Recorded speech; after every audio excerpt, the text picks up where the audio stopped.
আজ আমি যে সময়ের গল্পের কথা বলছি তখনও বাড়িতে বাড়িতে টেলিফোনের প্রচলন হয়নি। আর গ্রামগঞ্জে তো টেলিফোনের নামই কেউ শুনছে নাকি সন্দেহ। তখন খবরের কাগজের যা ভরসা, তবে সেটা আবার আমার তত বেশি পড়া হয়ে উঠতো না। আমি তখন কলকাতা মুখরদের বাড়িতে হিসেব নিকেশের দেখাশোনা করি। সেখানে একটা ছোট্ট ঘরে থাকি, খাওয়া দাওয়া সেখানেই, বাড়ির সাথে চিঠিপত্রের যোগাযোগ হয়। বছরে 1 থেকে 2 বার বাড়ি থেকে ঘুরে আসি। বাড়িতে বউ মা বাবা সবাই আছে। বেশ কিছুদিন হলো তাদের কোনো চিঠি খোঁজ খবর পাই না, তাই বাড়ি যাচ্ছি সবার সাথে দেখা করতে। আজ সকাল থেকে আকাশে কালো ঘন মেঘে আচ্ছন্ন, এক নাগাড়ে বৃষ্টি হয়ে চলেছে। তবে এখন বৃষ্টি হওয়াটা অস্বাভাবিক কিছু না, কারণ সময়টা বর্ষাকাল। আমাদের গ্রামের নাম দেউলিপুর, উড়িষ্যার একটা প্রত্যন্ত গ্রাম। সেখানে বিদ্যুৎ বাতি বা যে কোনো আধুনিক প্রযুক্তির ছোঁয়া এখনও এসে পৌঁছায়নি। প্রথমে ট্রেনে, তারপর বাস সহযোগে যেতে হয়। বাস থেকে নেমে প্রায় 6 কিলোমিটার এর মতো হাঁটলে তারপর আমাদের গ্রামে যেতে হয়। বেলা দ্বিপ্রহরের সময় বাসটা এসে আমাকে নামিয়ে দিয়ে কাদা মাখা মেঠো পথ দিয়ে চলে গেল।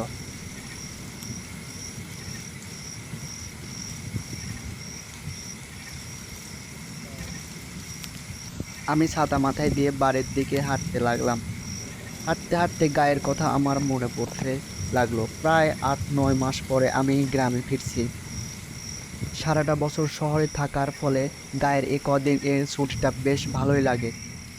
আমার ঘরের গরুর দুধ, নিজেদের ক্ষেতের রোয়া মোটা চালের ভাত, পুকুরের মাছ আর দুবেলা দাওয়ায় বসে দক্ষিণের প্রবণ মৃদুমন্দ বাতাস সেবন করা, এ যেন এক স্বর্গীয় আশ্বাস। আমার মনে পড়তে লাগলো আমার বউ বিনময়ের কথা। ইস, কতদিন তাকে দেখিনি। হাঁটতে হাঁটতে শুনতে পেলাম অদূরে বাঁশবনের মাথায় বাজ পড়ছে। একটানা বর্ষার মধ্যেও বর্ষাকার কোকিলের ডাক শোনা যাচ্ছে। বর্ষার অন্তিম পর্যায়ে এসে আকাশ যেন তার জল নিগড়ে ঢেলে দিচ্ছে এই বসুন্ধরার উপর। অনেকক্ষণ হেঁটে পৌঁছে গেলাম গায়ের কাছাকাছি। গ্রামের শুরুতে বটতলা। বটতলায় বসে বুড়োরা আড্ডা মারে। কিন্তু আজ বৃষ্টির কারণে হোক বা অন্য কোনো কারণে হোক, বটতলা এবং তার আশেপাশে জায়গাটা একটি লোক তো দূরের কথা, একটা কুকুর কিংবা বিড়াল কিছুর দেখা পেলাম না। ভাবলাম বৃষ্টির কারণে হয়তো আশেপাশে কাউকে দেখা যাচ্ছে না। বাড়ির সামনে এসে দেখলাম বাড়ির সামনের দেওয়ালগুলো তো শ্যাওলার আস্তরণ পড়ে সবুজ হয়ে আছে। পেছনের চালতা গাছটা আর হয়ে শুয়ে পড়েছে পাঁচিলের উপর। মনে মনে ভাবলাম নিশ্চয়ই ঝড়ে গাছটা পড়ে গেছে। যাই হোক, বাড়ির মধ্যে ঢুকে উঁচু গলায় ডাকলাম, মা, ও মা, বাবা, ও বাবা। কারো সাড়া না পেয়ে বুঝলাম এমনটা আগেও হয়েছে অনেকবার। সবাই মিলে ক্ষেতের কাজ দেখাশোনা করতে যায়, তাই হয়তো গেছে। আমি এগিয়ে গিয়ে ঘরের মধ্যে ঢুকলাম। ঢুকে দেখলাম ঘরেও সে একই কাণ্ড। দেওয়ালে সবুজ, পুরো শ্যাওলা অনেক দূর পর্যন্ত। এরা কি ঘর দূর পরিষ্কার করেনি অনেক দিন? কে জানে, ব্যাপার আমি ঠিক বুঝতে পারলাম না। এতখানি পথ এসে ক্লান্ত হয়ে পড়েছিলাম, তাই আমি খাটের উপর শুয়ে পড়লাম এবং শুয়ে থাকতে থাকতে কখন যেন ঘুমিয়ে পড়লাম। হঠাৎ আমার ঘুম ভাঙল বাবার কণ্ঠস্বরে। এতখানি পথ হেঁটে এসে বড় ক্লান্ত হয়ে পড়ছিস না রে বাবা? বৌমা রান্না বসিয়ে দিয়েছে, খানিকক্ষণের মধ্যেই দুটো ভাত হয়ে যাবে। দুটো ভাত পেটে দিয়ে তারপর শুবি। উঠে বসে ঘুম জড়ানোর চোখে বাবাকে দেখলাম। সেসব হবে ক্ষণ। তোমরা এখন কেমন আছো সেটা বলো তো দেখি। তা বাবা, ভালোই আছে একরকম। তোর মাও ভালো আছে, বৌমাও ভালো আছে। এক কথায় আমরা সবাই ভালো আছি। তুই কেমন আছিস বল? আমি ভালো আছি। তোমার হাঁটুর ব্যথা কেমন আছে বাবা? হাঁটুর ব্যথা এখন তো আর নেই, একেবারে সেরে গেছে। হঠাৎ একদিন ঘুম থেকে উঠে দেখি হাঁটুর ব্যথা একেবারে গায়েব। বাহ, এ তো সুখবর। তো কাজকর্ম সব ঠিক চলছে তো? হ্যাঁ, সেসব ঠিকঠাকই চলছে। পেছনের চালতা গাছটা কবে ভেঙে গেল বাবা? এই কিছুদিন আগে ভেঙেছে। তুই এবার হাত মুখ ধুয়ে নে। এই বলে বাবা ঘর থেকে বেরিয়ে গেলেন।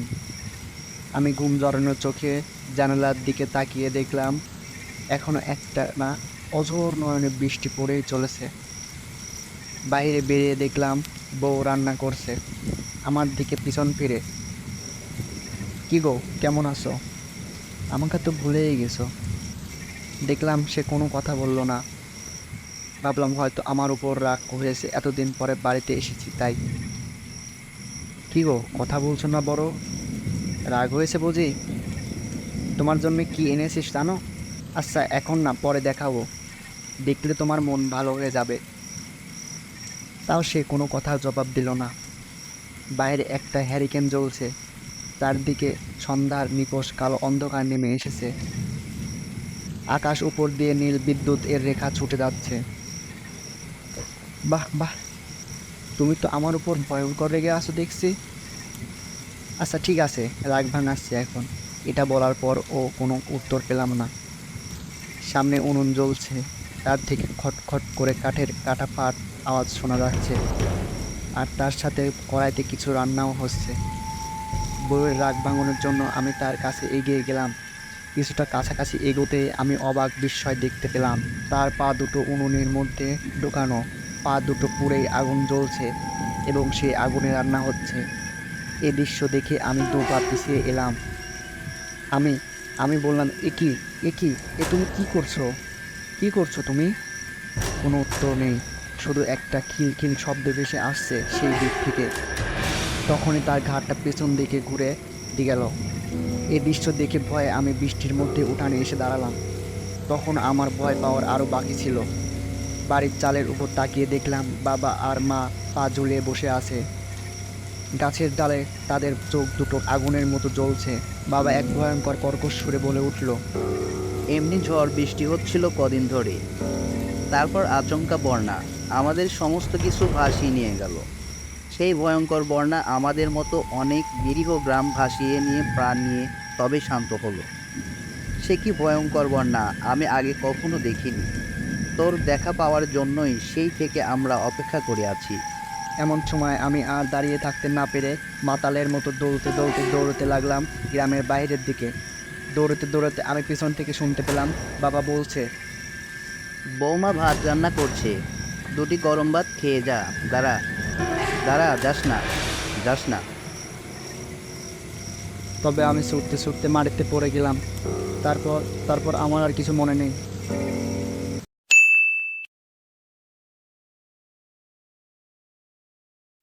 এই আস্তে আস্তে।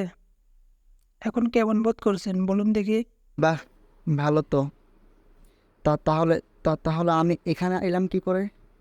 আমি এক কাজে গিয়েছিলাম, ওদিকে ফেরার পথে আপনাকে মাটিতে পড়ে থাকতে দেখে তুলে নিয়ে আসে আমার বাড়ি। আপনি ওখানে কি জন্য গিয়েছিলেন তাই আগে বলুন দেখি। ওই গ্রামে যারা থাকতো তারা তো সবাই মারা গেছে। আমার বাড়িও তো ওখানে। তারপর কালকের ঘটা সমস্ত ঘটনা তার কাছে বর্ণনা করি। বড় বাসান বেঁচে গিয়েছেন আপনি।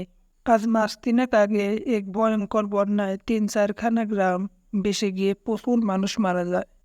কিন্তু সে খবর তো আমি জানতে পারিনি। তা জানবেন কি করে? আপনি তো বাইরে ছিলেন, আর খবরের কাগজের কোন কোনায় খবর ছাপা হয়েছিল তা হয়তো আপনার চোখে পড়েনি। যেসব গ্রামবাসী পালিয়েছিল তারা পরে ফিরে এসে দেখে পুরো গ্রাম শ্মশান হয়ে গিয়েছে। আমাদের গ্রামে বন্যা তেমন একটা দেখা দেয়নি। কলকাতায় ফিরে গিয়ে মা বাবা বউ এর শ্রাদ্ধের ব্যবস্থা করুন, যাতে ওদের আত্মা শান্তি পাবে। আমাদের গায়েরও কিছু লোক দেখে যে সন্ধ্যের পর ওখানে কারা যেন কথা কয়, চলাফেরা করে। তাই সন্ধ্যের পর ওদিকে কেউ যায় না, কেউ না। পর্যন্ত বলে লোকটা একটা গভীর দীর্ঘ নিঃশ্বাস ছাড়লো। আমি আর কখনো সেই গ্রামে ফিরে যাইনি। সেখানে নিজের মানুষরা থাকে না, সেটাকে কি নিজের বাড়িকে বলা যায়? যে বাড়িতে নিজের কোনো লোকেরা থাকে না, সে বাড়িকে কি নিজের বাড়ি বলা যায়? সে দুঃখ এবং ভয় আমার মন থেকে কখনো মুছে যায়নি। আজও তাদের কথা ভাবলে আমার মনটা বড় ব্যাকুল হয়ে ওঠে। ভয়ের থেকে কষ্ট হয় বেশি।